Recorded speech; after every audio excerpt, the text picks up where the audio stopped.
มกับข่อยอยากกลับมาบ้านอีหลีทุกคนตื่นเช้ามาข่อยกะหาแนวเห็ดแล้วเนาะทุกคนมาลาวข่อยกะบ่ได้ไปใส่ดอกทุกคนส่วนหลายข่อยอยากใช้ชีวิตแบบอยู่กับเฮือนหั่นนะให้แบบว่ามันสมกับการที่ว่าข่อยคิดฮอดเฮือนหั่นนะทุกคนข่อยนะตื่นขึ้นมานะหาแนวเห็ดทุกคนตื่นตั้งแต่5 โมงเช้านะทุกคนแล้วกะฟ้าสว่างน้อยนึงแล้วกะหาแนวเห็ดเนาะและมื้อนี้ข่อยกะจะมาเฮ็ดเขาเอิ้นว่าปุ๋ยอินทรีย์เนาะหรือว่าการหมักปุ๋ยนั่นเองเนาะเอาไว้แบบว่าปลูกผักหั่นนะทุกคนมื้อนี้มุ้ยก็จะพาทุกคนเนาะไปเฮ็ดปุ๋ยอินทรีย์เอาไว้ปลูกผักเนาะหยวกกล้วยเก่าๆนี่กะอย่าถิ่มเด้อทุกคน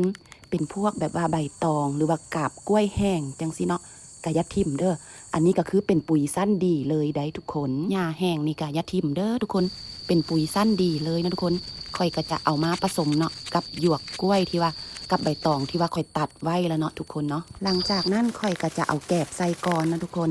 ตามด้วยขี้งัวเนาะแล้วก็เอาดินมาปลูกเทิงๆเนาะทุกคนเห็ดสลับกันไปมาเด้อทุกคนเด้อหลังจากนั้นค่อยก็จะเอาแบบก้านกล้วยแห้งเนาะเอามาตัดเป็นสิ้นน้อยๆแบบนี้เนาะมันจึงค่อยแบบว่าละลายหรือว่าเปื่อยเป็นปุ๋ยไว้เนาะทุกคนเนาะสำหรับผู้ใดที่ว่าเห็ดบ่เป็นมาเบิ่งคลิปนี้ได้แล้วก็สามารถเฮ็ดตามได้เนาะเป็นหญ้าแห้งหรือว่าใบตองแห้งกาบกล้วยแห้งจังสิกะอย่าทิ่มเด้อทุกคนมันเป็นปุ๋ยเนาะทุกคนเฮ็ดสลับกันไปมานะทุกคนเนาะใส่แกบแดขี้งัวแดแล้วก็ปกด้วยดินทางเทิงเนาะทุกคนแล้วก็อย่าลืมคุมไว้พร้อมเนาะปะไว้ประมาณ1 ปีผู้ใดทุกคนจึงค่อยจะใส่ได้เนาะคือเวลาเฮาเอามาปลูกผักจังสินะมันก็งามนะทุกคนเนาะโอเคคลิปนี้ก็สิยาวหลายแล้วทุกคนแล้วเอาไว้เจอกันคลิปต่อไปถ้าค่อยมีเวลาค่อยก็จะมาลงคลิปให้เนาะถ้ามีเวลาก็จะเข้าไปตอบคอมเมนต์เนาะทุกคนเนาะขอบใจทุกคนที่เข้ามารับชมคลิปและก็ขอบใจสำหรับการติดตามทาง FC ใหม่และก็